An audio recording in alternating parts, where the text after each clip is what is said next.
The Dave Hooker Show, represented by Banks & Jones, Tennessee's trial attorneys. Play to win, banksjones.com. The Dave Hooker Show. A presentation of Off the Hook Sports. Objective insight, expertise, top guests. Available on YouTube, Apple, Spotify, and the Off the Hook Sports app. Download now for free. Also available on offthehooksports.com. I compute and obey. Now to Dave Hooker. Ready. All right, we are loaded up on the program. I apologize for some technical difficulties, but we're off and rolling. Jim Schlossnagle gets a little bit of shade thrown his way. Texas and Oklahoma, though, officially joined the SEC today, July 1st, 2024. This is the day. Texas, pretty arrogant about joining the SEC. We'll discuss that. We'll get into Schlossnagle, who is now blaming basically everybody else for the fact that he left A&M after the College World Series against Tennessee and went to the University of Texas. By the way, he knew that deal was going to happen. As it turns out, A&M said, let's go get Tony Vitello. Tony Vitello didn't go. How long is Tony Vitello a Vol? I'm putting the over-under, guys, at a decade, maybe a 10-year guy. And the Vols pick up a commitment. We'll get to that. So a lot on the program today. Please hit the like and subscribe button as we've got the one, the only Caleb Calhoun. Here we go. Caleb, how are you, sir? We were a little slow getting on there. Me Drinker says at any job, if you're 10 minutes late, they require you work over 45 minutes to make up for it. So maybe we'll have to do that. We'll see if we're that entertaining to each other and our audience. They may get sick of us by that point. But they act like we don't work over 45 minutes every day anyway. Like, that's child's play to us, okay? You work like 5 hours more than we plan to every day sometimes. So, a lot going on this weekend as – first of all, we're going to dive into this a lot more, but Texas and Oklahoma entering the SEC, this officially means, doesn't it, that the SEC is the preeminent football conference until something major happens. Because no offense against Washington, Oregon, Southern California, and UCLA, but you give me those four or Texas and Oklahoma, I'm taking Texas and Oklahoma. Would you agree or disagree with that? Oh, I totally agree with you on that. And that's why it's shameful that the SEC will be taking home half as much in TV revenue over the next 10 years because Greg Sankey couldn't negotiate when he had the best product in the world. Yep. And I don't think that he knew he'd have quite the product he had, but I sense a real excitement about Texas and Oklahoma coming into the league. So we've got a lot to get to on the program today. And what did you think before we really dive into this?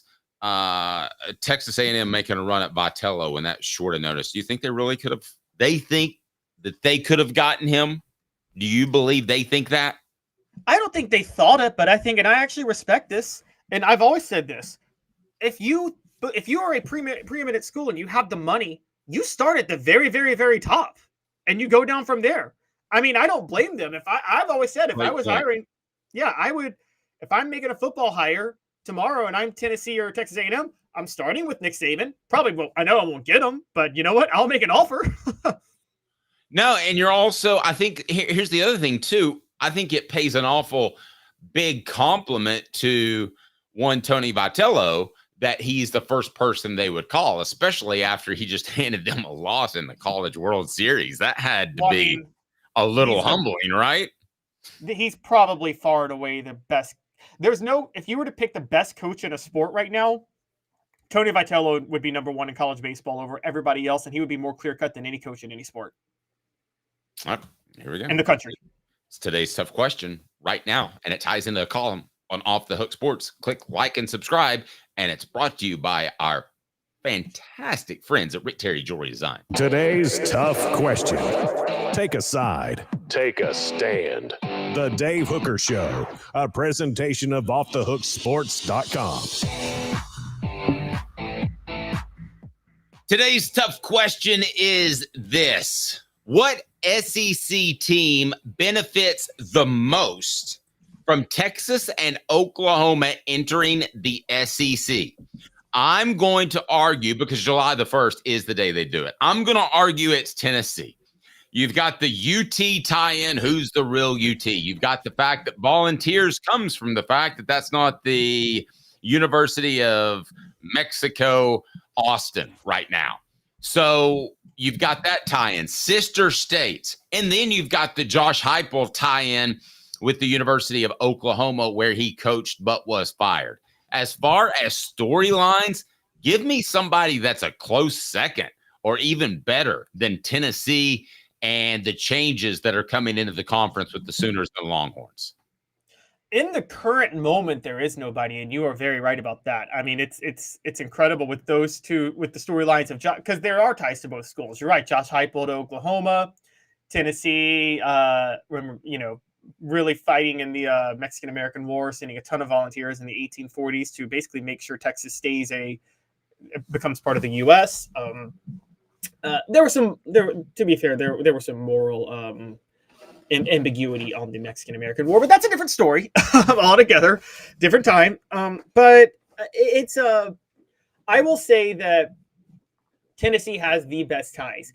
Now, do they benefit the most from those ties remains the question. I would make the argument that they probably don't benefit the most because they're probably going to. Well, no, I think they do. And Dave, I'll give you the floor on this, but they're going to play Vanderbilt, Kentucky, and they're going to the easiest draws regularly in the SEC schedule now with it at 16 teams. Okay, well, you're including big picture, which I'm totally comfortable with. So let's go that direction. With the reconfigured SEC, is there a school that benefits more? Now, you're including the matchups and the upcoming schedule. We don't know really what the 2025 schedule is going to be because I have a feeling there's going to be major adjustments to that. But, Caleb, as far as Tennessee, is there any school that truly compares? Who else gains as much as the Vols do, who also can benefit from recruiting in Texas? They haven't been good there, but the exposure can only help. Who benefits along with Tennessee from Texas joining? And Oklahoma. I'm going to throw one at you. Well, Texas A&M. You think they benefit? I'm going to say they benefit because they're going to play those two teams on a regular basis. I think that makes their program stronger. Now, if I were you, I would retort with recruiting, right? Right. That's where I was thinking. It's hard for me to say they benefit. Okay, I'm going to throw one out there that I think benefits even more if we're going to talk about this. Ready? I'm ready. Arkansas. Arkansas benefit. Arkansas is going to rekindle their rivalries with Texas A&M and Texas. And they're going to be going into Texas once a year for a football game, probably twice a year for football games, and having a recruiting presence there. And they will be constantly playing teams. And if they can catch Texas at a bad time when they're down and start winning, all of a sudden they will be regularly in Texas's backyard. And you're doing this at a time when Jerry Jones and Walmart money are saying, we want to make Arkansas competitive. I mean, how much money did they just throw at John Calipari? Yeah, that Walmart money's stupid. I don't know if you've ever been in Fayetteville, but if you don't make 6 digits, you're like a lower class citizen. I mean, just the fact that me and a couple of other sports writers were sports writers, which is kind of a cool job. We didn't pay for a single drink all night just because everybody had money. It was bizarre. You don't need money to get fantastic game day apparel. That's right. You can get it right there. Rick Terry Jewelry Design. They want to be your jeweler looking for affordable game day jewelry. Follow on Facebook for the best sports memorabilia daily updates. Go to Sports Treasures TN, Sports Treasures TN on Facebook, and follow them. They're on our Off the Hook Sports Facebook page all the time. So that's a great way to hook up with them as well. Caleb, what other teams might benefit? You made a strong argument with Arkansas. if they get a guy like, for instance, Kyler Murray was a generational top high school prospect coming out of Texas. Everybody said he was a sure thing. And in reality, when you're a first round pick in the NFL, that's proven to be true as a college player, right? If Arkansas can get that type of player, you pointed out before how a generational quarterback can change the direction of your program, then maybe it just takes one guy. Because as much as I like and respect KJ Jefferson, he was never going to be that guy. No, he wasn't. He also, unfortunately, didn't play for the right coach. That I don't know why he's still at Arkansas. But yeah, I absolutely agree. And if Bobby Petrino takes back over at Arkansas in a year, which could happen, by the way, and he lands on Lamar Jackson, Dave, I mean, we're having a real conversation. So as far as other teams that benefit, so I don't think Alabama benefits. People are going to ask about them because Alabama's regular rivals, no matter how you slice it, they will always have a tougher road. The same with Florida. I think you could end up seeing Georgia benefit, though. I do think Georgia's going to end up benefit. And here's why Georgia's going to benefit. And actually, this is what helps Tennessee, too. The college football playoff is expanding to 12 teams. This is where it's super helpful with Texas and Oklahoma joining. You don't have to win the SEC to go to the college football playoff. Just them being in the SEC increases your odds of reaching the college football playoff now because your schedule strength is going to be at a level where if you're in the top third of the SEC, you're an automatic shoo-in to go, Dave. So if this were the 4-team college football playoff or back in the old system where they really valued conference champions, I would say vote against this all day. This is going to hurt you long-term because you don't really want that situation. So I got a team for you. Here's the team that benefits the most. You ready? Here's even more than Tennessee. Mark Stoops led Kentucky. And the reason is Kentucky is... I tell you what. Sell me on that because I don't know where you're going here. But I do remind you the show represented by Banks and Jones. Well, it's because they're Tennessee's trial attorney. You can play. Well, it's because they're Tennessee's trial attorney. You can play to win with Banks and Jones because they'll go to trial. You've heard of other lawyers. They say they'll go to trial and fight for you. They won't. They just want to settle. That's the easiest way out. Well, that's not Banks and Jones, led by T. Scott Jones. They won't settle.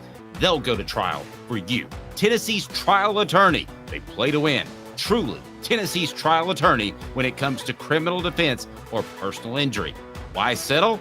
It's Banks and Jones. T. Scott Jones. BanksandJones.com. What team benefits? I'll give you another one as well. Okay. Can I make my case for Kentucky first? Oh, yes. Make your case for Kentucky. I thought you had another one that you were throwing in there. No. I wanted to make my case for Kentucky. Mark Stoops led Kentucky. Mark Stoops schedules easy enough and gets nice breaks in his scheduling because of Kentucky's annual rivals, Tennessee and Vanderbilt. And Mississippi State, those are Kentucky's like 3 annual rivals that they're going to always have to play, which is like outside of Tennessee, it's like Vanderbilt and Mississippi State, really. And so Mark Stoops always has a path. Every 3 or 4 years, always has a path to 9 or 10 wins, right, Dave? Like a 9-3, 10-2 season. True.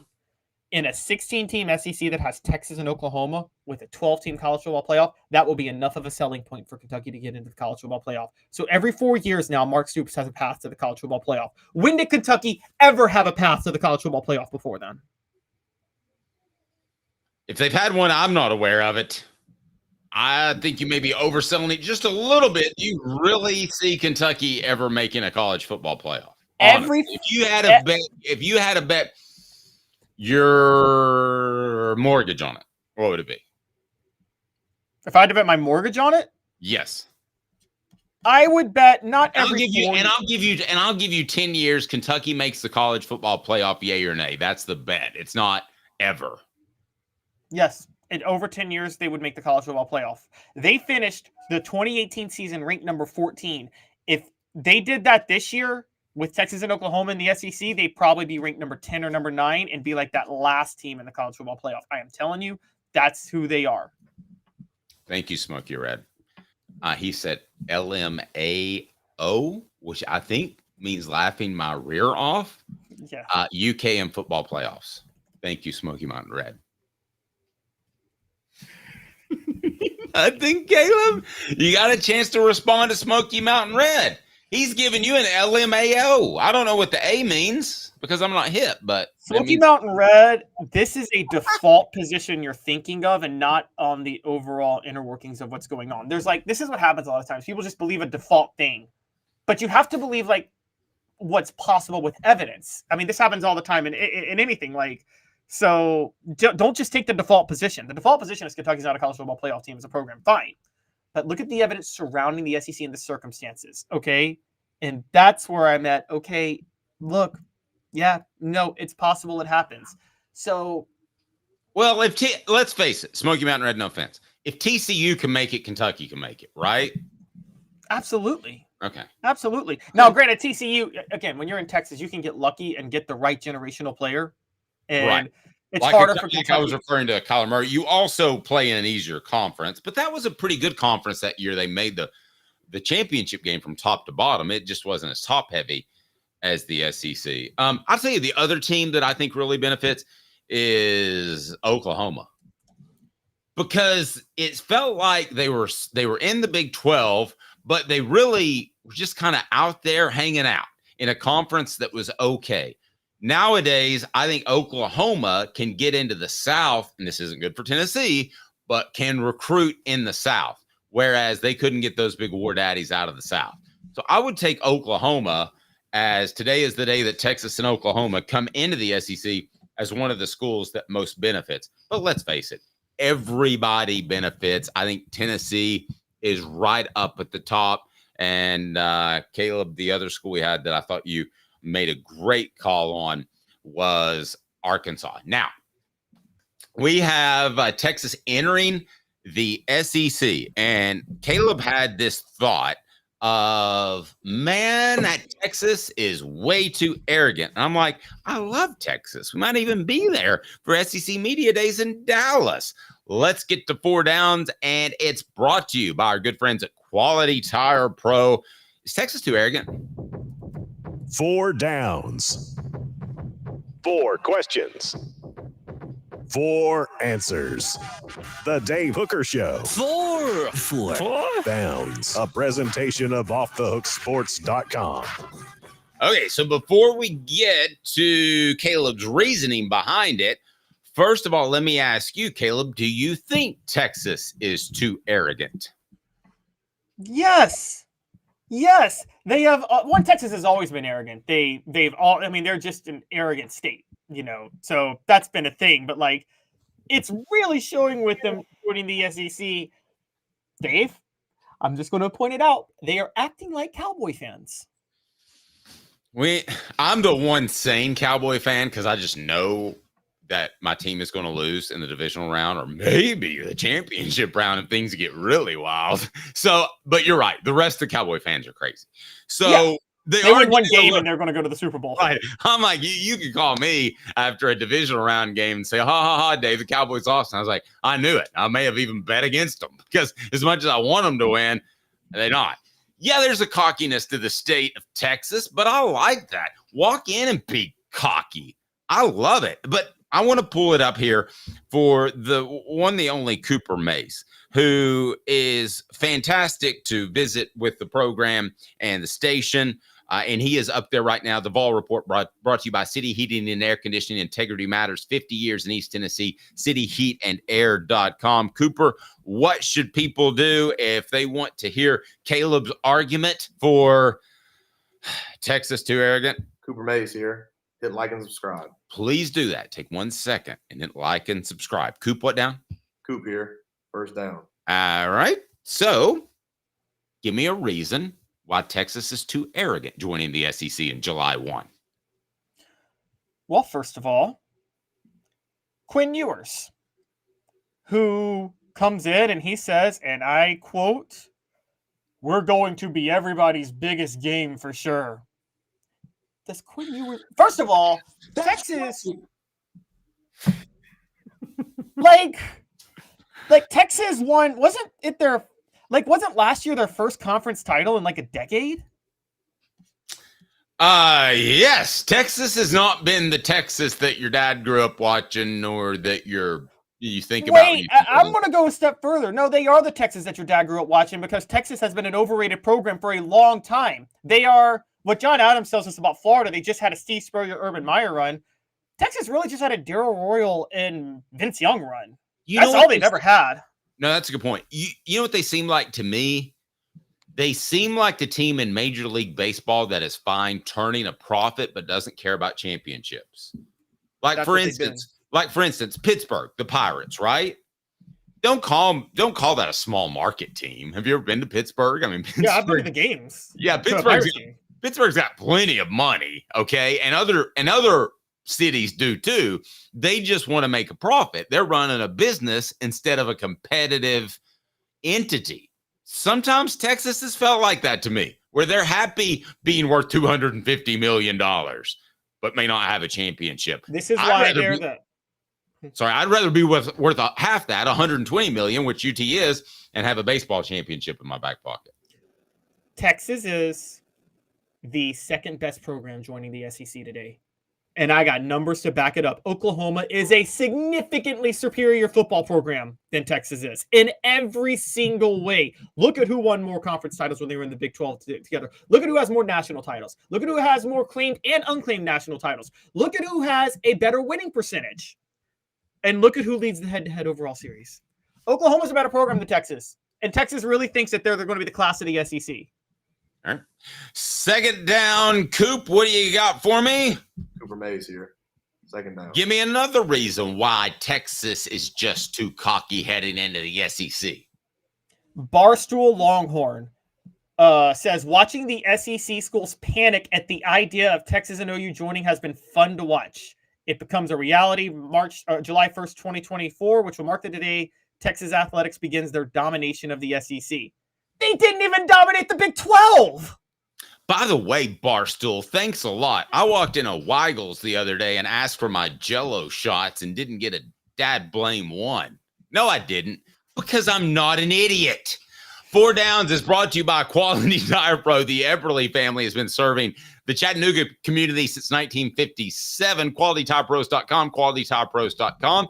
Or just say, hey, Bo, Off the Hook Sports sent me full service automotive brake alignments, oil changes, and more. All work is covered by a nationwide warranty right downtown in Chattanooga on Cherokee. Please stop by and tell them Off the Hook Sports sent you. That's where I take all of my automobiles for repair work, and Bo does a fantastic job and his crew. So that takes us to third down. Third down, Coop, what do you got? Tennessee center Cooper Mays here. Third down. Okay, give me reason number 3 why Texas is just too arrogant on the day they join the SEC. Part of the reason they're just too arrogant is because people are feeding it. ESPN is feeding it. And yesterday or 2 days ago, Paul Feinbaum was on, they had a SEC takeover in Austin, which I'm fine with. And he said Texas joining the SEC is the single biggest moment in the history of the league. Now, I love Paul Feinbaum, but it ain't the single biggest moment in the history of the league. It's just not. Okay. Now, wait. I disagree. I think it is the single biggest moment in the SEC. And the other one that I would have as a close second is whatever smoke-filled room with a bunch of guys that make more money than us decided to have an SEC championship game. That's the single biggest moment by far. That changed all of college football. Hold on. But now, as you pointed out, and you've been incredibly right about it, the SEC championship game is going to have about half of the interest it had because of the playoff. So I will say that do you ever play Rook or Spades? You know, in Rook, you got a trump card. It's called the bird. So you throw the Rook card down and you just win. So in this particular case, I feel like you were winning in the SEC championship game, folks were winning, but this has trumped it all. And this makes the best conference to ever play college football. So I will have to agree with Paul. And I know it's a bold statement, and I'm not trying to just go out there and be outlandish to get a reaction. I really believe that. I think Texas and Oklahoma and the SEC is that blame cool. Okay, but together, if you say it, maybe, but just Texas, like the value of Texas joining, that's not the single biggest moment in the history of the league. Like, I'll give you that. Now, I thought we were talking about both teams, but and also, I would venture to say that you talk about how Roy Kramer, by creating the BCS, basically set the college football in motion for the playoff. I largely agree with you, but I actually think it started with the creation of the SEC title game. I think that set in motion conference realignment, neat TV deals, and the BCS and the college football playoff. I think it all started with the SEC championship game in 1992. Well, it really was the beginning of conference realignment. Why? Because you had to make an East and West to put together a champion. So you did realign a conference that you took a couple of teams in South Carolina and Arkansas. Can I give you the fourth reason why Texas is so cocky? Yeah, go ahead. Because they caused all this. Do you know how? Go. Okay, here we go. I think this is going to surprise you. All SEC center Cooper Mays here. 4th down. The Longhorn Network is now a streaming entity. That's what caused all of this, guys. For those that don't know, Larry Scott, the commissioner of the Pac-10 or Pac-12, whatever it was at the time, had put together a deal with Texas and other schools to make a mega conference that would rival the Big Ten and the SEC. It was going to happen, guys. And Texas said, wait, we would like our own network for our secondary sports. And the whole thing blew up. Otherwise, we would be having a way different landscape of college football.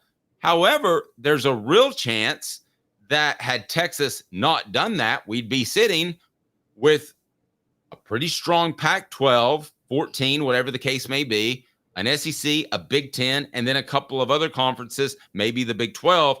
You'd still have a Power 4, but the Pac-12 would be in existence. So I will tell you right now that saying we've got to have our own network, that's pretty cocky. I mean, that's like me saying, Caleb, I think I just want to tell you a secret. I think we're doing a great job, but I kind of think it's time for me to get my own channel. I mean, that is not a cool thing to do to your brethren in at the time the Big 12. That's pretty cocky to start your own network.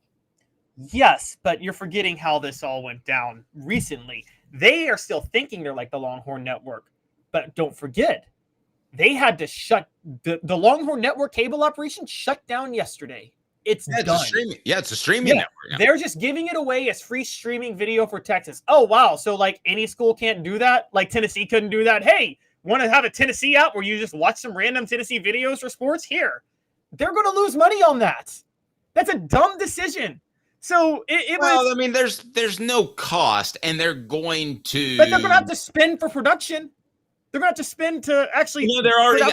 What I've been told is they're going to play older games, which I don't know why anybody would want to watch that, but they're going to play older on YouTube. Exactly. I mean, why would you want to watch that there? And then the other thing that they're going to put the coaches shows on, which again are probably going to be available on YouTube. I mean, I don't even know why they continue to stream it, except the cost is sounds like just a regular radio network at this point. What makes them different from the Vol network? They're not. Exactly. They don't get this because Texas, for those who don't know Texas's history, Texas basically facilitated the death of the Southwest Conference. You know that, Dave, right? Yes. And created the Big 12. They then facilitated all the teams that moved out of the Big 12 and kind of handpicked who they wanted to come with them and join them in the Big 12. Then they bolted on the Big 12. Texas has strong-armed every conference they've wanted for the past 70 years. They don't realize that the SEC isn't going to let them strong-arm them. The SEC doesn't need Texas the way Texas needs the SEC. That's why Texas was willing to drop the Longhorn Network to begin with. Texas humbled themselves to join the SEC. Okay. Now, we've talked about Texas is too cocky. Texas seems to think they're as good or better than the SEC all by themselves. But I'm going to ask you this question. Who wins a championship first in the SEC? Is it Oklahoma or Texas? And it's brought to you by Medicare Misty. 19 years this year. I've been in the community since 1993. You're getting a lot of information. Unlike when you were working, they made the choice for you. Now you have to make the choice. Come to us and let us help you make it easy. Call Medicare Misty, MedicareMisty.com or 423-777-5577. Let us help them sleep at night. And we call her Medicare Misty. So who will we call the next new champion of the SEC? Will that be Oklahoma or Texas? The first one is going to be Texas because Texas has the better coach. I'm not as high on Steve Sarkisian as others, but I'm a heck of a lot higher on him than I am on Brent Venables. Agreed. So that's where I'm at with that. So because of just Texas having the better coach. Okay. Now let me make it a little bit more difficult because that was a little bit too easy, wasn't it, Peyton? They're like, that is total bullshit. Yeah, he wants me to be hard on you. All right. You also got Kentucky, Ole Miss, Texas A&M, and Vanderbilt. So what I'm going to ask you is which of those now 7 schools, when you add Oklahoma and Texas, will win a championship first in exactly 2 minutes with Caleb Calhoun. I'm Dave Hooker. This is a presentation of Off the Hook Sports. Big Ben 4x4, $29,743. A 2024 T250 low roof cargo van, $51,955. 24 model Ford F-150 4x4 crew cab, $46,929. Ray Warner Ford, your East Tennessee Ford dealership. Sports Treasures in North Knoxville is one of the South's largest sports cards and memorabilia dealers, featuring over 10 million sports cards from vintage to modern. Sports Treasures carries a full line of hobby boxes, singles, autographed memorabilia, Tennessee Vol collectibles, fan cave decorations, and so much more. See a museum full of collectibles at Sports Treasures, 4819 North Broadway in Fountain City, and Sports Treasures on Facebook. Sports Treasures, where the real sports fan goes to shop. Have you seen the latest TriStar Hats Co. product? TriStar Hats Co.? What's that? You know, those really cool hats, shirts, tumblers, and even license plates with 3 stars like the official Tennessee flag and stripes like the American flag. Pretty patriotic if you ask me. Ah, gotcha. Seen those. Those are cool. Where can I get them? Simple. TriStarHatsCo.com. And if you order now, there's 10% on any order $50 or more. Plus, use the promo code HOOKED. With the promo code HOOKED, you get 10% off. That's hooked. And don't forget free shipping with any order over $50. Stock up at TriStarHatsCo.com. That's TriStarHatsCo.com. There are plenty of wannabes out there, so make sure you go to TriStarHatsCo.com for the best quality and customer service. Will do, and I'll be sure to use the promo code HOOKED. That's hooked when I do, to save an additional 10% off. TriStarHatsCo.com. TriStar Hats Co. is a trademark of TriStar Hats Co. LLC. Any use without express written consent is prohibited. Now in its 45th year, the second and third generations continue Joe Neubert's commitment. His vision of what this business needed to be, we still try to live up to that. Joe Neubert Collision Center. The Dave Hooker Show, represented by Banks & Jones, Tennessee's trial attorneys. Play to win, banksjones.com. You're listening to The Dave Hooker Show, a presentation of OffTheHookSports.com. The internet is full of pictures of each and every one of you. Available on YouTube, Apple, Spotify, and the Off the Hook Sports app. Download now for free. Is there nothing you people can't do? Also available on OffTheHookSports.com. All right, so I give you these teams that have not won an SEC title. Of course, Oklahoma and Texas that enter the SEC on Monday, July the 1st, right now. And then you have Kentucky, Ole Miss, Texas A&M, and Vanderbilt. Of those 6 teams, who will win a championship first? Kentucky, Texas, Texas A&M, and Vanderbilt, and Oklahoma. And who's the other one? Ole Miss. Texas still in football. Texas still, yeah. I can't argue with that. This day in Tennessee football history, happy birthday to Rodney Garner. Congratulations to him. It's a birthday for Rodney Garner. How old is Rodney Garner? I believe he's in his mid-60s. Does that sound about right, Caleb? Rodney Garner is, I think, only 58, actually, at this point. Yeah, Rodney Garner is only 58. So he is Tennessee's blank most important coach. Okay, so there's Josh Heupel, number 1. Sure. I don't think Second. there's another off. Yeah. Maybe Tim Banks, because I think of what, like, the value you're getting for Tim Banks is pretty impressive. True. But I would go second at this point. And it's because of the recruiting factor as well, player development. I understand a coordinator is valued most of the times more than a position coach, but in this particular case, I would have to say that Rodney Garner is the second most valuable player on the staff, and that's not a bad thing because you want to be great on the defensive line. So don't think of that as any sort of sign of distress. It is clearly not. I watched a game recently. It was game 3 of the College World Series. I watched a man sit there that lost that game and look at the field like, this is the last time I will be an A&M coach. And I was right. Schlossnagle decides to go to the University of Texas and now has reasons why. What the age? What the? What was he thinking? Release the hounds. The Dave Hooker Show. Keep cool. A presentation of OffTheHookSports.com.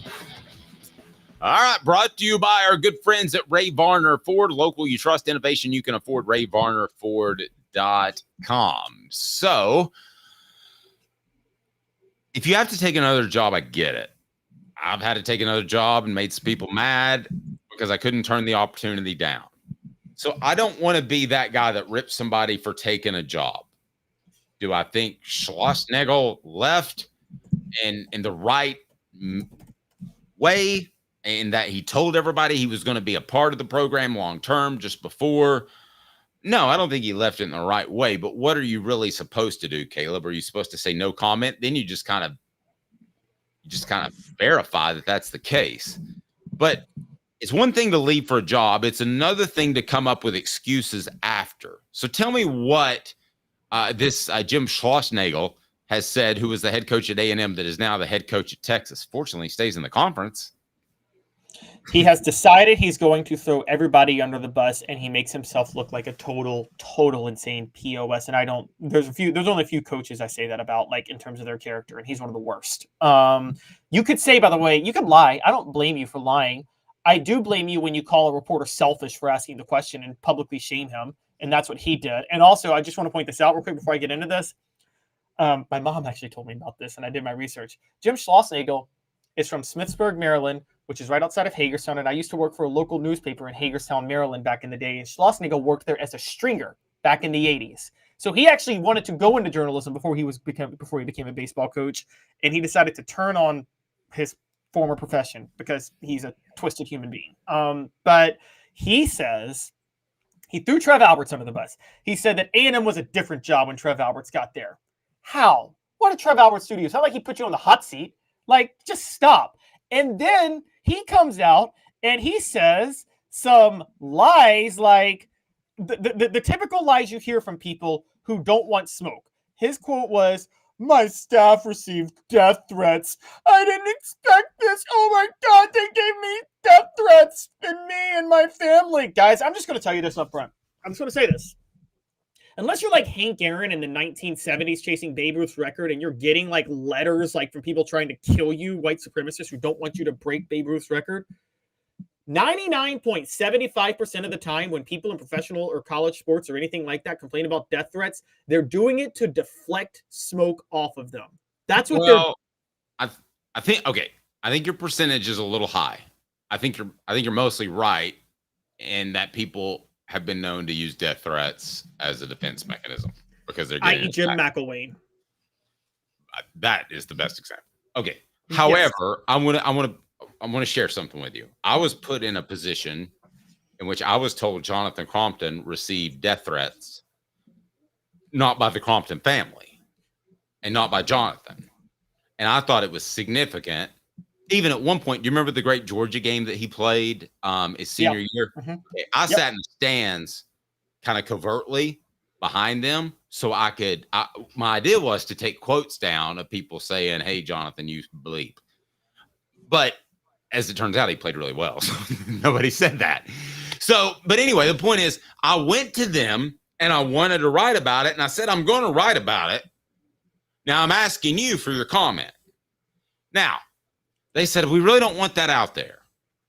And I said, well, I get that because it could make you look like you're whining. I get it. But I think that people need to be aware of that. So I do want to say that there are exceptions. Now, by all indications, the Schlossnagle guy is not in that category. He is pulling it out of thin air and saying somebody threatened to kill me if I didn't leave or stay to go to Texas or whatever. This sounds very premeditated. It's insanely premeditated. And also, I mean, you know, this goes way deeper. Yeah, he said he didn't expect this type of venom from Texas A&M. Really? You're in the SEC and you didn't expect this type of venom? You know what that reminds me of so much, though? What? Okay.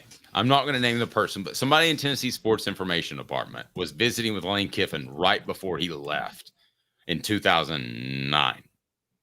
Or was it? Yeah, 2009. Okay, so it was after 2009. It didn't cross over into January, did it? It was in December. No, it crossed over into January. January. So January 2010. I'm sorry. So I know somebody that went up to him and they're having a riot in the streets. And the sports information person says, I guess we'll do this, blah, blah, blah. And he goes, I can't believe everybody's this upset. And Caleb, this is how much coaches look at football as a business. And most coaches don't have any allegiance. That's why the Vitello thing's so special. That's why I think the Heupel thing might be special, because I think they want to retire at Tennessee. She said, you just don't bleep and get it, do you? And that word started with the Beth. And I don't think he did.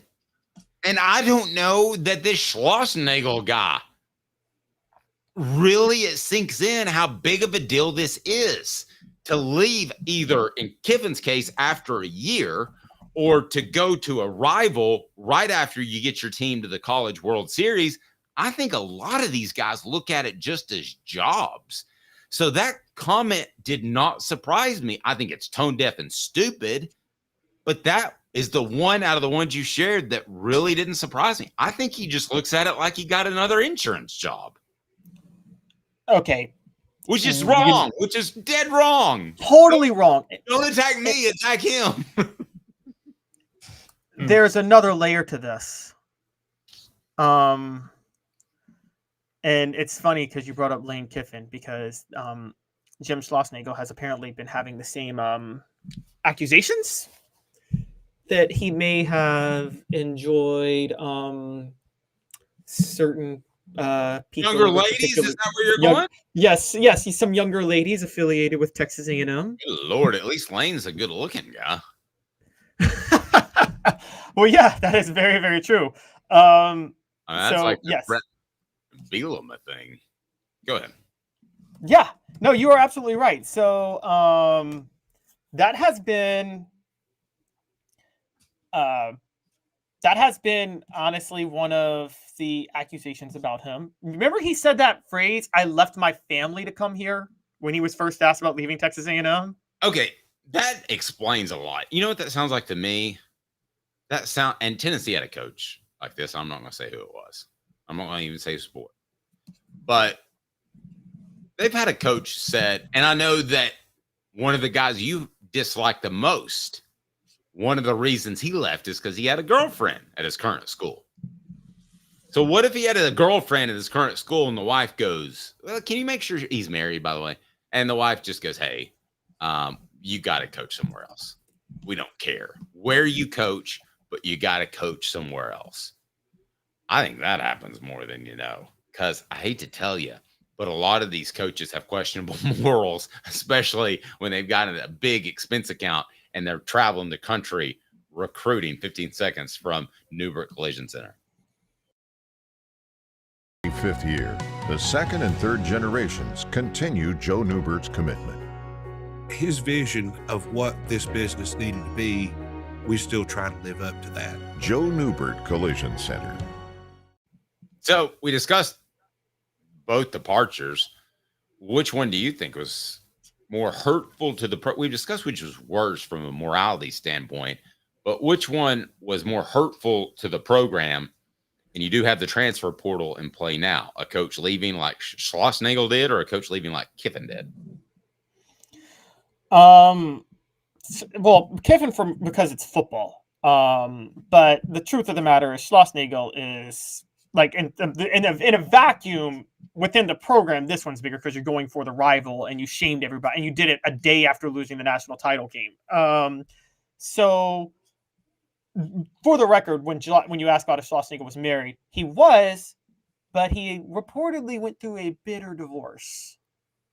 And I'm just saying, bitter divorce, accused of certain dating habits. Says he left his family to go to Texas A&M, and then bolts for Texas. I'm just saying there is a lot of questions about this guy, and it's really, and by the way, here's the worst part. He says, I left my family, and then he complains about the venom his family received from Texas A&M. Well, which is it, Jimmy? Like, did you just call him Jimmy? Yes, I did, because he's a liar. He's a liar. I'm worried about the treatment of my family that I left to go to Texas A&M. What? Yeah, somebody on the message board brought up that he said he wasn't pleased with how Jimbo Fisher was treated. Did you hear that anywhere? Because, good Lord, if everybody could be as mistreated as Jimbo Fisher, get $100 million to do a big sack of nothing. Yes, he did. He went in depth on his decision to leave Texas A&M, and he talked about the treatment of Jimbo Fisher, and he was criticizing Trev Alberts.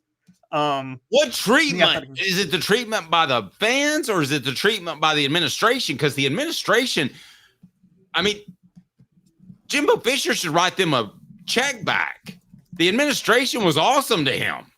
Well, he's talking about the new administration with Trev Alberts there, because the old administration was one that was so fair to Jimbo Fisher. But you're right. Even if that was so overly fair to Jimbo Fisher. Yes. Now, if you're worried about the treatment of Jimbo Fisher, maybe you're worried about the way his wife treated him when he was at Florida State. Okay, we could have a conversation about that.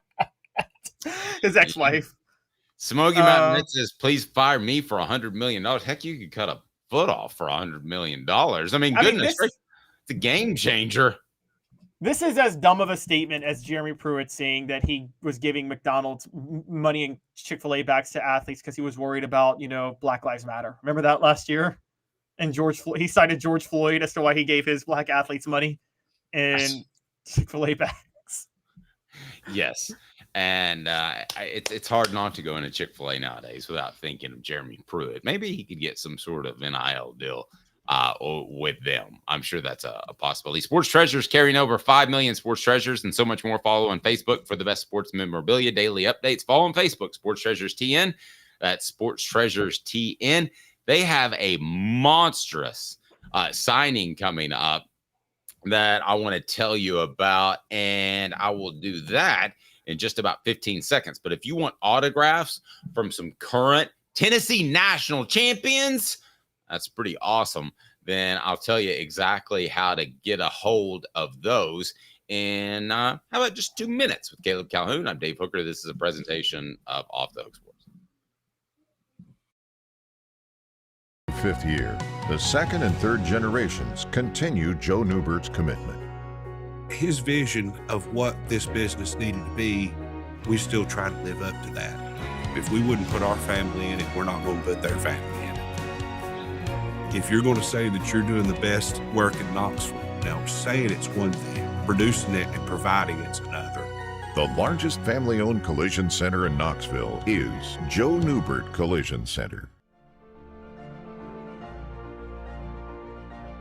Hi, I'm Rick Terry, and we at Rick Terry Jewelry Designs pride ourselves in the highest quality craftsmanship from a family-owned business here in Knoxville for over 35 years. At Rick Terry Jewelry Designs, we also take pride in being an affordable option for all your game day accessories, especially those fire opals. At Rick Terry Jewelry Designs, we want to be your jeweler every day and especially on game day. Go Vols!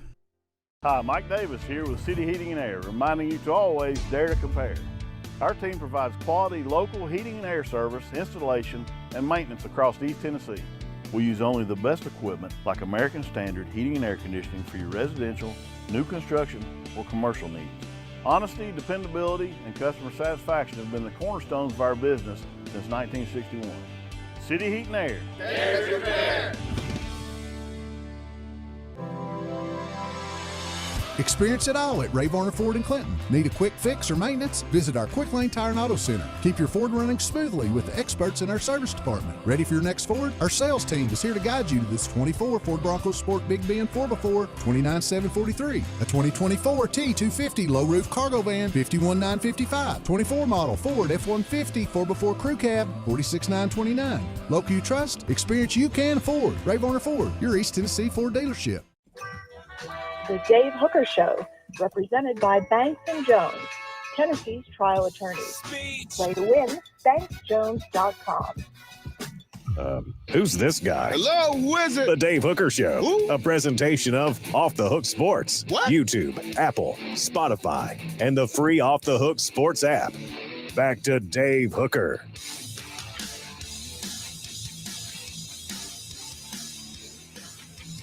If you're on one of our video platforms, you can see, well, look at this, a John Henderson mini autographed helmet. And you can win that just by joining Hooker's Corner, recruiting prizes, and more. Lots of interaction with me, Dave Hooker, and Caleb Calhoun. If you have specific questions, that's the place to get them addressed. Just $9.98 a month. The QR code is right there. We can put the link in the message board so you can join that as well. We would love to have you be a part of that.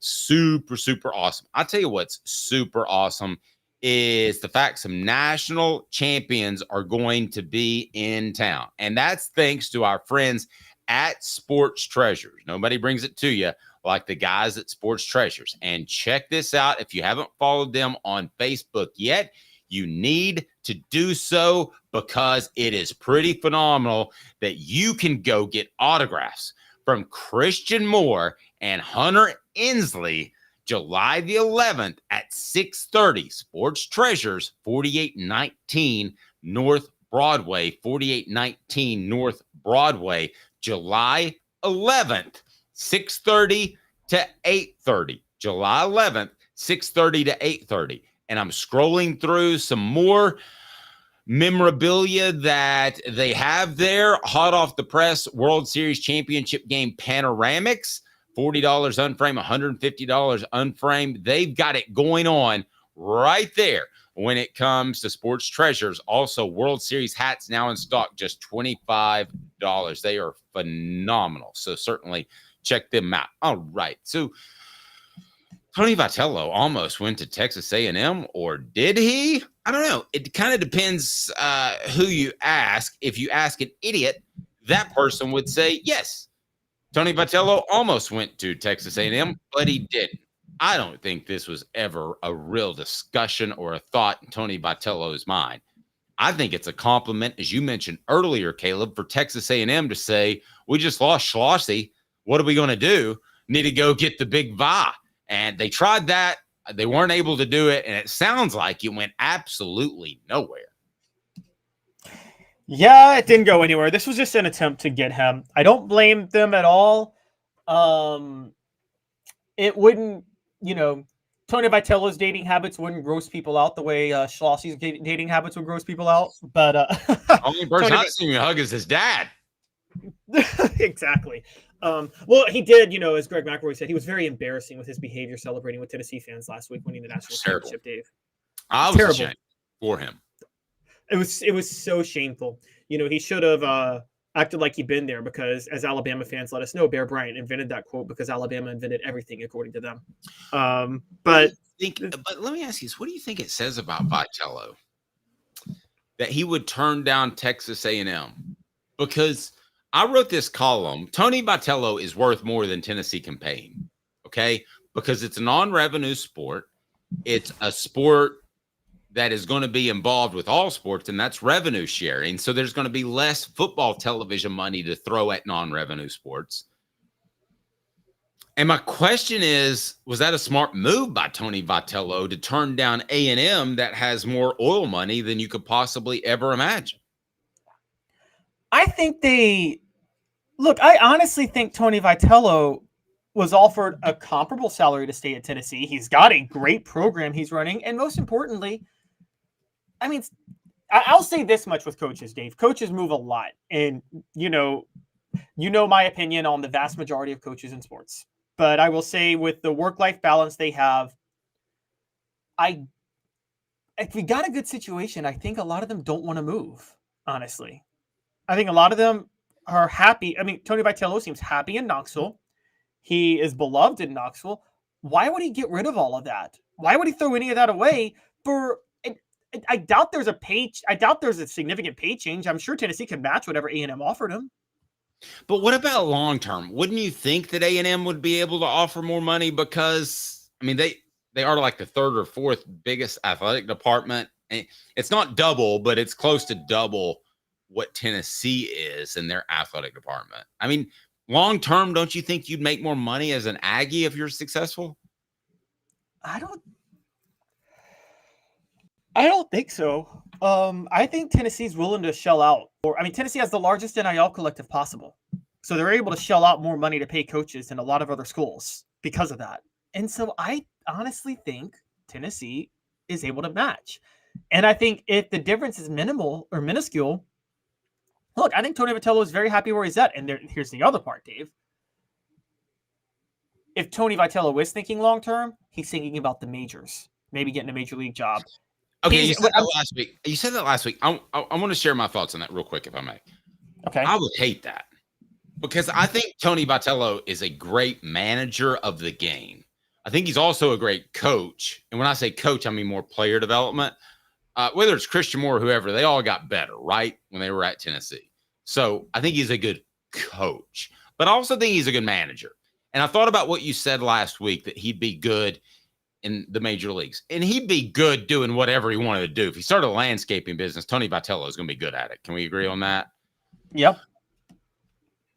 But I think a good part of his skill set would be wasted as a manager in the major leagues, because the GM is basically the one who tells you what to do nowadays in the major leagues. I'm not sure I'm not sure how much of a major league fan you are, but there are calls made from the office upstairs to say it's time to pull that pitcher. It's such an analytics game that I feel like you would take a good bit of the fun away from Tony Vitello and a good bit of what he's good at. I think you misunderstood what I said last week. Okay. I think general manager is his calling in the majors. I think that's what he's looking for, not being a manager. But then you miss the other half, which is the good coach and developer. There's no such thing as coaching in baseball anymore. You don't do anything. You sit in a uniform and blow bubbles on your bubble gum. No. That's not player development and coaching and teaching somebody to hit and all of that is something. That is something huge. It's minuscule now. Assembling all that matters now is talent evaluation and roster development. That's where Tony Vitello is great. That is 97.8% of being a good coach in college baseball right now, is just identifying the right players and getting them to your program. Well, it's not 97%, for the love of all that's holy. That means that you could be a complete buffoon in the rest of it. I mean, yes, you can. You absolutely can. You can't. If you want to go with a realistic number, I mean, give me a realistic number. It's not That's the realistic number. I don't care about your ability to manage at all in baseball. As long as you're not an imbecile, okay? So, but 97.5, you're painting the picture for a potential imbecile. But no, I think assembly is all that matters in baseball. I firmly believe that you're missing a lot here. I believe you're missing player development. also believe you're missing managing young men, which you have to get them in the right mindset. Now, you don't have to do that in the majors. They should be in the right mindset. They're pros, right? I mean, I guess they're pros now in college. But I think having your guys in the right mindset, which Tennessee was headed into the College World Series, despite a loss in the second game, I thought they had the right mindset of the finals. I think you're devaluing that. I think you're undervaluing a lot of that. Now, maybe you're saying it wouldn't be evident or necessary at the major leagues, which is true, but I wouldn't devalue what he does as far as team chemistry and developing players. You see, sometimes we oversell developing when if you just sign better players, you're going to because people have been talking about this for Tony Vitello for years. This is why John Curry hired him. His career as an assistant at Arkansas. He turned all these players into major league players. Yes, because he was getting top 15 recruiting classes every year. Guess what? The number of pro players you produce, Dave, is mostly about the ranking of the recruiting classes you sign, not the players you develop. So I'm saying if you sign top 15 recruiting classes every year, you're going to be in the top 15 in players drafted in the pros every year. It's that simple. And I'm just saying that Tony Vitello is the best at. By your argument, okay, does Tennessee ever have Jalen Hyatt? Does Jalen Hyatt ever get drafted, or does Tennessee ever have him? Well, Tennessee didn't go for him because what was he rated at the time? No, he was a 4-star. He was pretty highly touted. Was it who was the 3-star? Was it Tillman? Tillman was Tillman was the 2-star. Yeah. Well, that's why I said. Well, there are no 2-stars. That's Rivals not evaluating because they're running out of manpower. But anyway, by your argument, there's no Tillman. Well, hold on. No, because it's different in baseball than football. They don't have the same. There's not the same level of research done on these athletes. So you have to do a lot of the evaluation yourself. I'm saying Tony Vitello, as an evaluator of talent, is the best evaluator of talent in all of baseball. That's his biggest skill set. And here's what I'm trying to say. Because I'm trying to get back to the Texas A&M point. I don't think it's worth it for him to leave for Texas A&M if he's gunning for a GM job in the majors. Because I don't think he's gunning for a GM job in the majors. Well, we'll talk about that in a minute if he's committed to Tennessee or not long term. I'm just saying in general, from a money perspective, you're talking about the money Texas A&M can offer. Yes, but it could also, if you are gunning for a bigger job money-wise in the majors at all, Texas A&M would cost you to get there. So if you're just thinking about money, then you wouldn't go to Texas A&M because Tennessee's still a better situation for you if you are trying to promote yourself up a ladder and get to the major somehow. Texas A&M could push you back. Yeah, but would you agree with me that he's a college coach? I mean, he's not. You don't think he's going to the majors, whether or not you think it's a good idea. I mean, he doesn't feel like that to me at all. Does he? Do you? I don't think. You keep saying coach. I don't think there's much coaching in baseball. I just don't.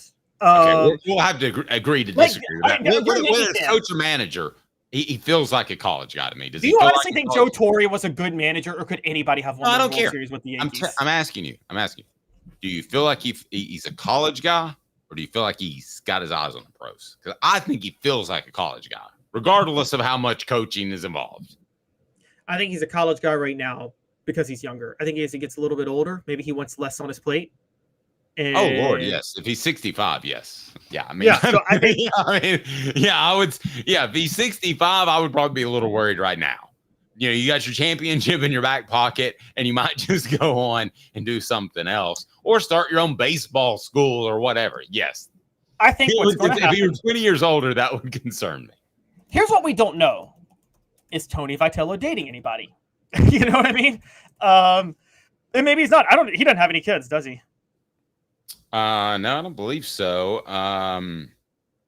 He has 2 sisters and a brother, I believe.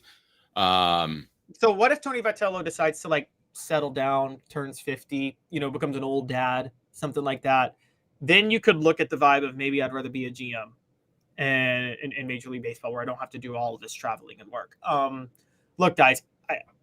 And I'm sorry, I don't know that he has a couple of sisters and a brother. I was looking up stats for Christian Moore that somebody asked on the message board. Let me retract that statement. Go ahead, Caleb. Tony Vitello, guys, y'all forget this. He's from St. Louis. Okay, I don't know. We should all know this. I don't know if people are as aware of how much of like a baseball town St. Louis is more than anywhere else. Just so you guys know that we did a study on this one time at an old place I was at. In most places across the country, in let's say predominantly African-American cities, you go to the hoods, they're all playing basketball. St. Louis is the one city, Dave, they're still playing baseball. And like the predominantly African-American neighborhoods, they are playing baseball more than any. That's how much of a baseball town. The life, like everything there is Cardinal based. Okay. So like becoming a GM of the Cardinals is like the most dream job for a born and raised St. Louis kid. Again, 20 years, you and I are, I may not be around, but 20 years from now, you and I are a lot closer. At 45, I think you would want to ride this thing out. I think you and I would agree that going to A&M, or really going anywhere, but specifically A&M and the turnover they just had, they've already had like 5 guys leave school in the transfer portal. That would be the absolute worst move you could make. I could see that being a career killer. You could go there, struggle because you've got to rebuild this whole roster, and then before you know it, you're not making the College World Series in year 3, you're fired, and you're the head baseball coach at Temple. It would be career suicide. It wouldn't be career suicide because he's a great coach. But if he stumbled, he would look back at it with great regret. Is that the best way to put it? That's the best way to put it. That's exactly what would happen, and that's why he wasn't going to leave for A&M. That's why I said if he's doing anything, he's going to try to move up to the majors. He's not leaving Tennessee for another college because Tennessee can make competitive offers for him. And yeah, I don't see your majors connection, but we're on the same page that I don't think he's going to leave for another. I think we're on the same page. He's not going to leave for another college job. Correct? Correct. Customer service still matters for over 40 years. How about my friend Don Self has absolutely built his business on customer service. Greater Chattanooga area, call 423-396-2126 or go to donself.net. That's donself.net, 423-396-2126 or donself.net, donself.net. You mentioned that. It's interesting because nobody's going to go stupid and pay $10 million to a baseball coach. So if it's up to Tennessee, do they have Tony Vitello if they want him? I'm going to throw something at you here that I want you to follow me with, because I don't believe most coaches. I don't think most coaches are going to stay around one place for a long time. I don't think that's the way coaches are put together. So when I say what the H, it's what the H to me. What was he thinking? Release the hounds. The Dave Hooker Show. Keep cool. A presentation of OffTheHookSports.com. I'm getting frustrated with my technology. What the H is right now? What was he thinking? Release the hounds. The Dave Hooker Show. Keep cool. A presentation of OffTheHookSports.com. Tony Vitello will be the head coach of the Vols in 2034. That's my statement. Give it a what the H if you want to. Agree or disagree, but it's all but fact. I'm telling you that because he loves Tennessee. I'm telling you that because he didn't even give Texas A&M the time of day. I'm telling you that because he seems legitimately genuine. Not just publicly, but to those that I talk to close to him. I think he loves Tennessee. I'm not going to argue necessarily that a Major League Baseball team couldn't pull him away, Caleb. But again, if I had to bet a mortgage, he will be the head coach of the University of Tennessee in 2034. Would you agree or disagree with that? 10 years. 2034.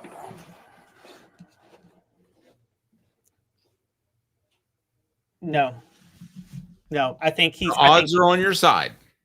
Yeah, here's why. quote a former president, you can get sick of winning unless you're Nick Saban. So I think Tony Vitello is going to win so much he's going to get sick of winning. And I think it'll be a point to where if you win, I think he may have. I said I picked one more title last week. You picked 2 more titles.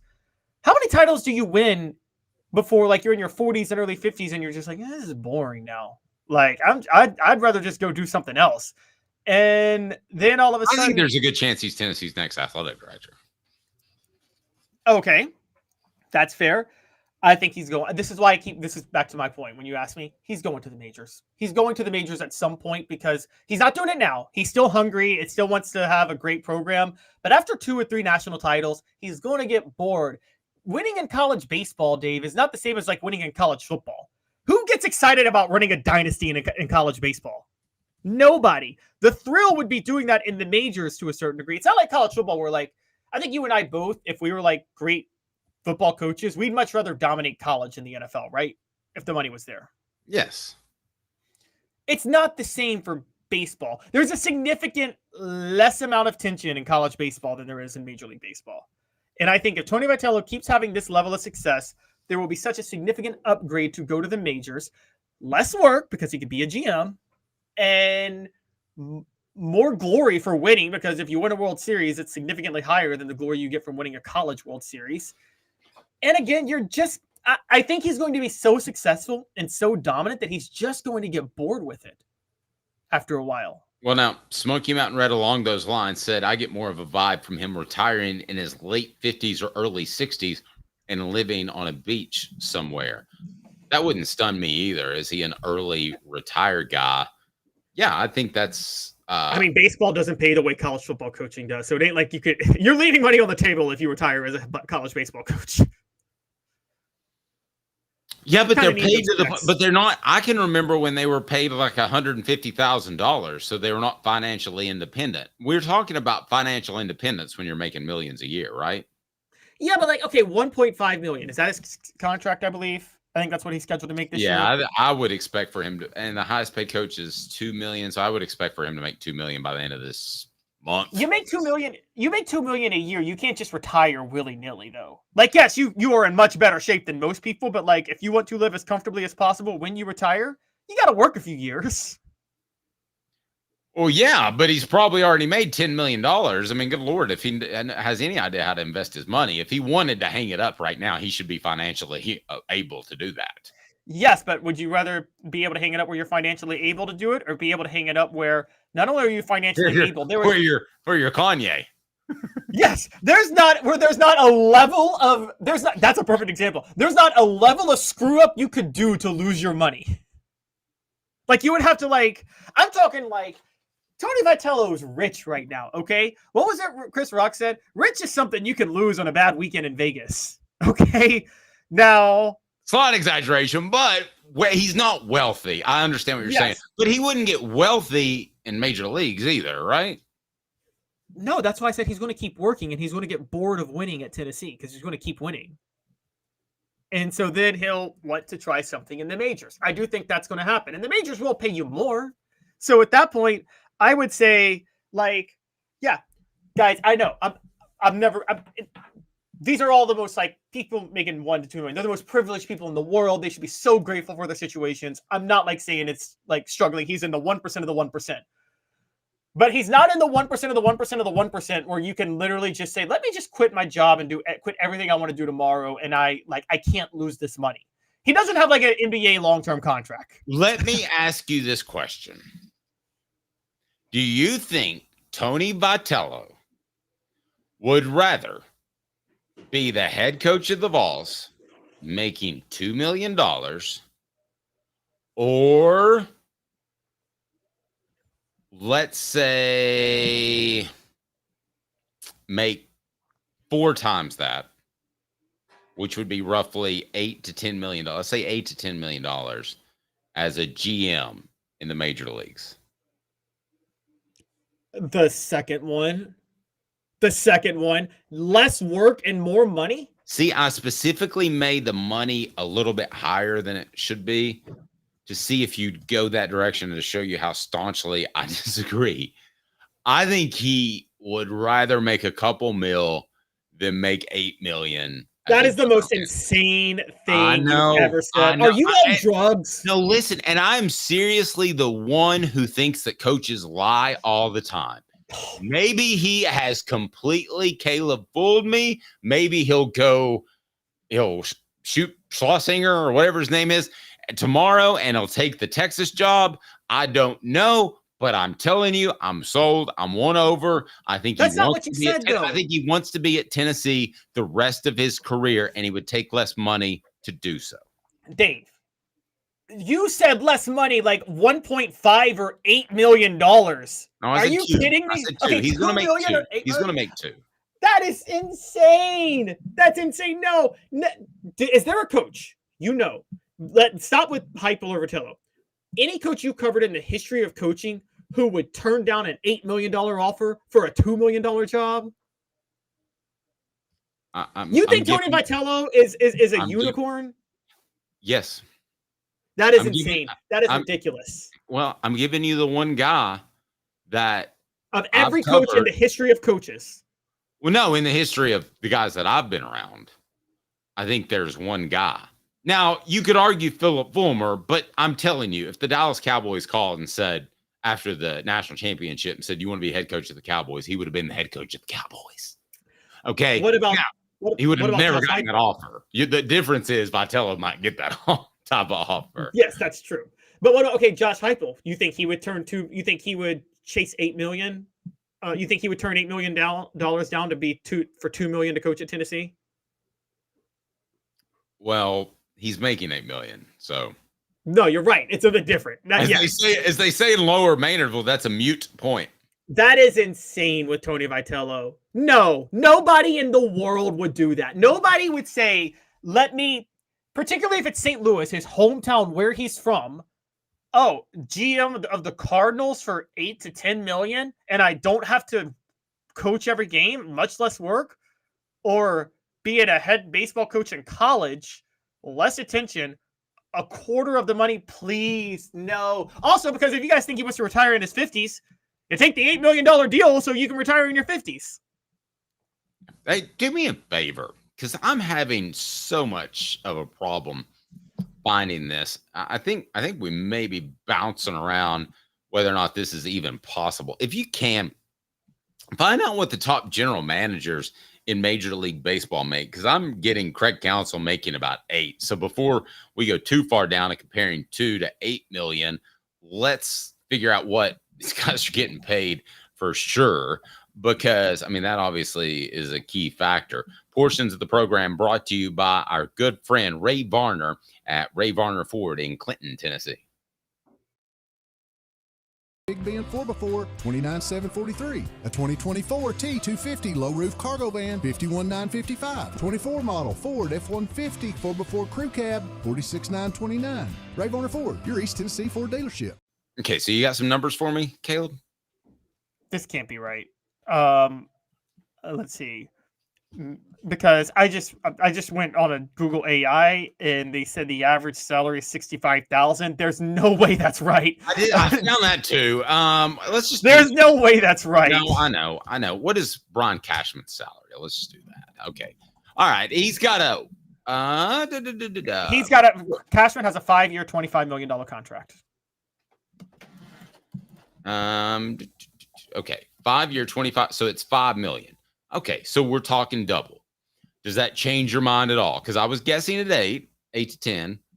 But if it's 2 to 5, does that change your mind at all? Or are you still like, no, I'm getting the heck out of here and I'm going to the major leagues? I think and not St. Louis. And not St. Louis. Yeah, okay. So don't take St. Louis from me or you win the argument, because that would be pretty cool to be the Cardinals GM. That does become questionable, and I'll give you that. The only thing I would say is that MLB, again, the glory is greater because, again, like I keep telling you guys, college baseball versus MLB. College baseball, winning it in college baseball is like a niche thing, right? It's not like college football versus the NFL. You win a college football national championship, you get as much glory as a head coach who wins a Super Bowl, don't you? Yes, but it also means less pressure in the bad years. does. I mean, That is nobody's true. going to say get rid of Tony Vitello if he doesn't make the College World Series 3 years in a row. It's just then they'll say it's just baseball. No, yes, that's a fair point. I mean, Ron Delmonico was allowed to be mediocre for a long time in many different aspects. Long time. So Todd that's Rowley a was fair allowed to be sociopathic for a long time. I didn't even know he was sociopathic. I just thought he was a bad coach. But yeah, so I understand where you're coming from with that. I just think there's so much less work as an MLB GM. But you're right. Like again, if at that point you weigh your money, because you chase $5 million as an MLB GM where you could be fired in 3 years, or do you stay with the $2 million salary, which over time pays off more? Then you got me. So yeah, at that point I'd probably stay. I'm thinking he might stay at Tennessee. So here's where I'm at with Vitello. I think he leaves Tennessee if the right GM job in Major League Baseball opens up.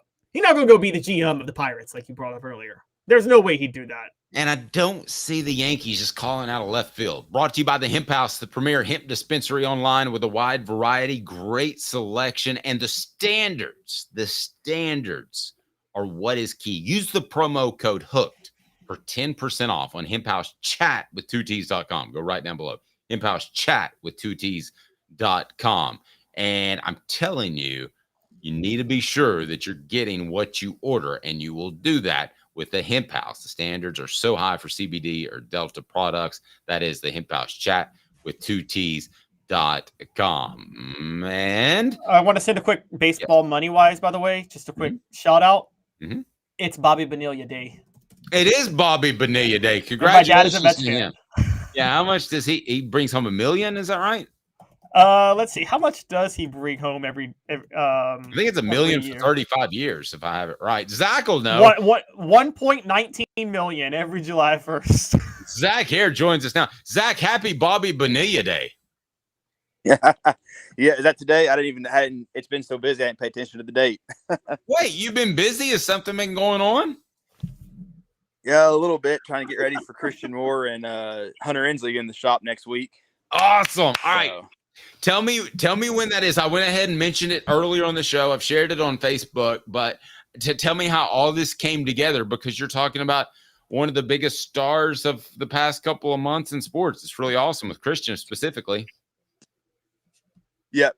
So we've been in talks with Christian for a few months now. He used the same NIL agent as Zakai.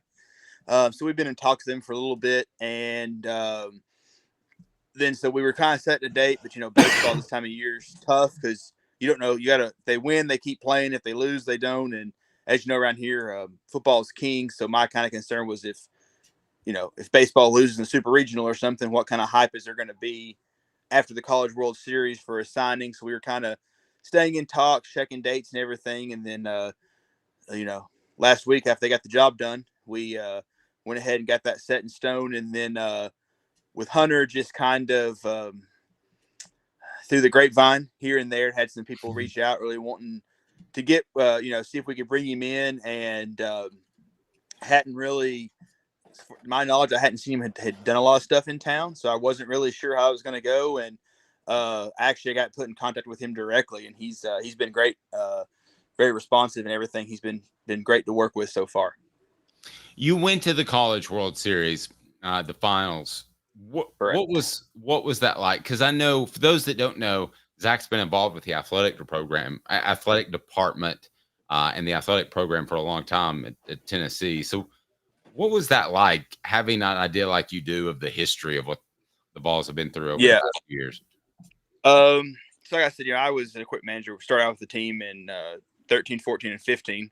Like I said, I kind of talked about how I remember there being maybe 200 people there on a Tuesday or Wednesday night sometimes. And, setting through, I think it was my first year, maybe South Carolina beat us like 23-2 on a Friday night or something like that. I mean, there were some tough ones. A couple of the guys that were players in the teams give me a hard time. We did win some games. We did go to Hoover 3 years in a row. That was the first time, but nothing compared to really what they're doing over there now. And, a few connections, as you guys may have seen with Chad, the ops director, who's recently moving on in the athletic department. He was there when I was there. People think Kirby's been there a while. Richard Jackson was a player on the team when I was there. He's now on the coaching staff. to be there, it was. I went in 21 and came back after 2 games. I always say I go back. They went to the finals, and it was different. I mean, I remember watching the '98 football game on TV, but to be there and kind of feel like, I don't know the guys. I wasn't in there every day, but to kind of been there in the 2013, 2015, when Serrano was kind of laying that foundation to get them going. It was weird. I guess people kind of asked me, like, it's like it was just kind of a weird, like, tingling sensation all over the body. Like, oh, we did it. They've got it done.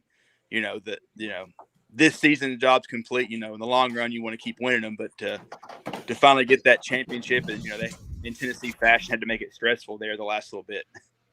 Zach, sorry. Oh, good. You're good. Zach, looking back on the Serrano hire and things like that, I mean, I remember the whole idea of hiring Dave Serrano was he was going to mix things up and bring small ball to the SEC, and it obviously didn't work out. Do you think the thought process behind that was Tennessee could never be the baseball program that just recruits the best talent possible, out recruits the other SEC schools, and turns out that was the wrong way to think with Tony Vitello? Yeah.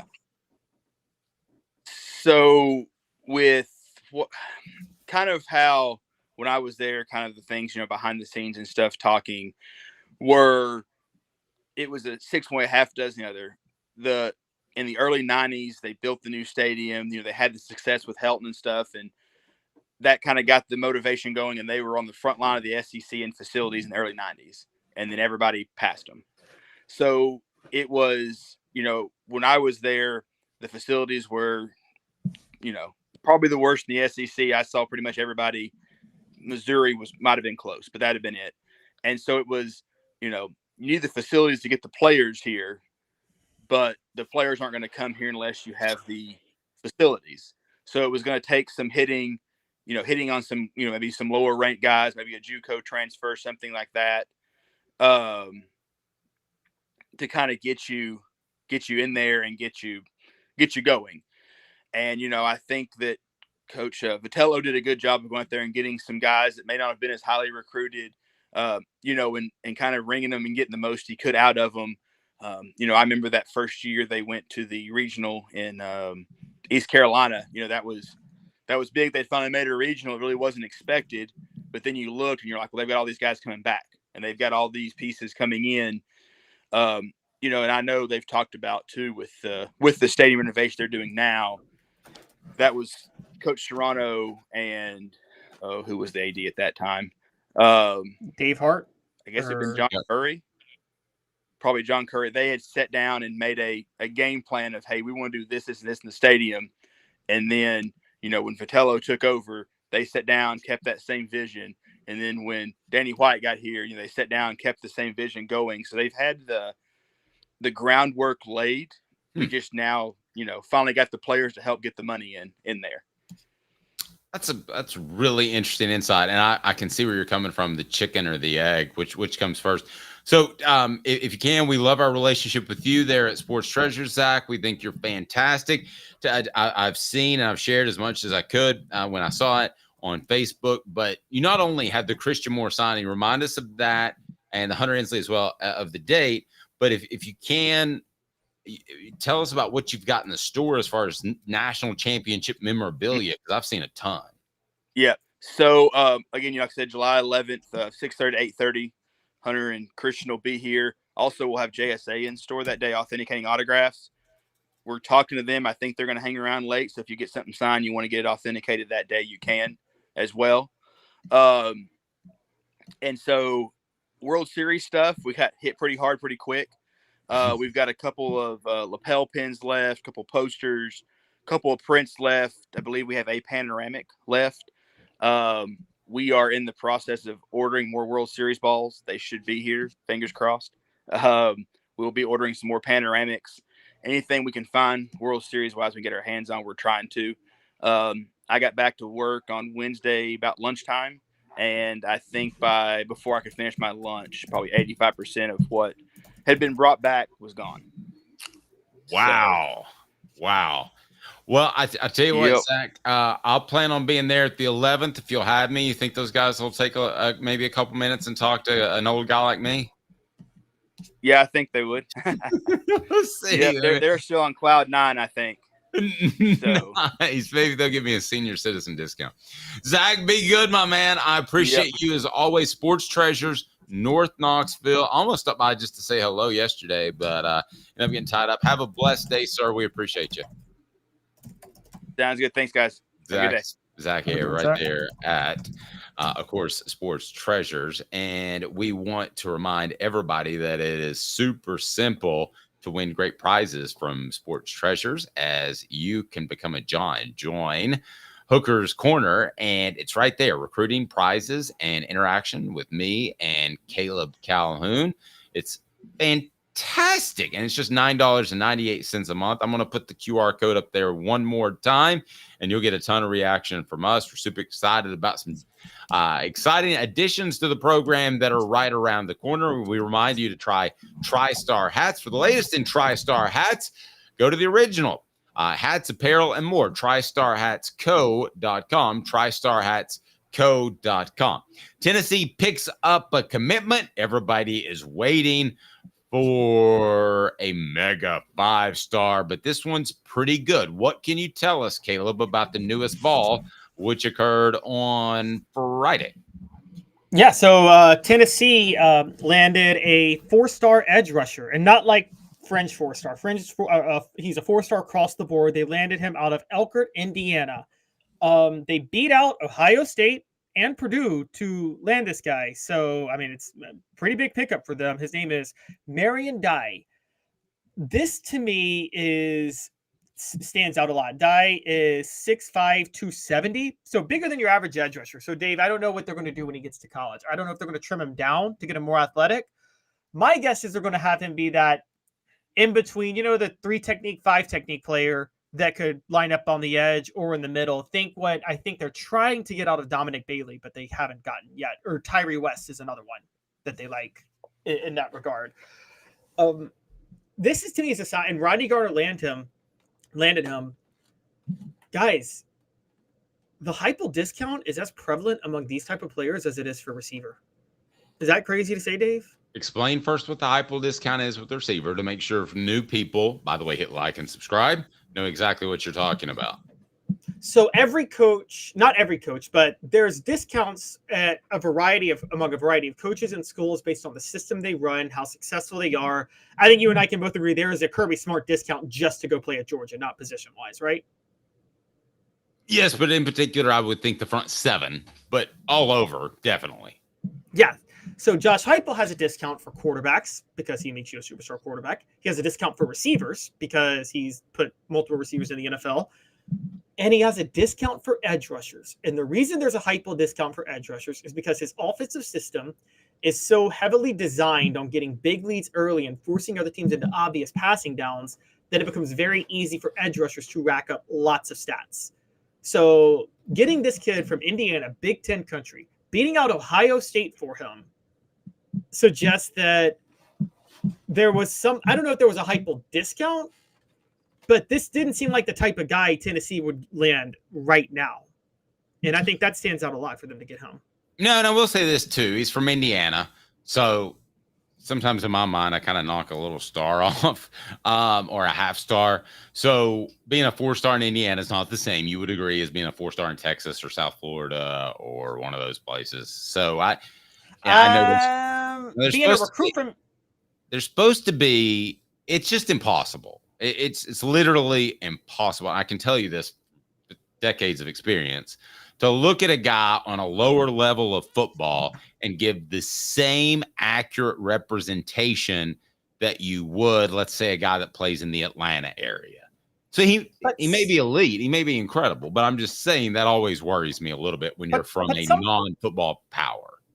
But sometimes that hurts the evaluation of them in a lot of ways. Sometimes that works against them. I can see that. I think they factor in your level of competition a lot of times with your recruiting. That's why I said for a while, Chattanooga kids have been significantly undervalued over the years. Same with Knox County kids.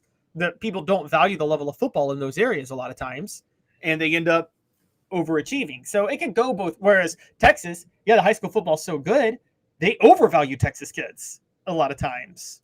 So Our earlier poll question is Texas arrogant 96% said yes.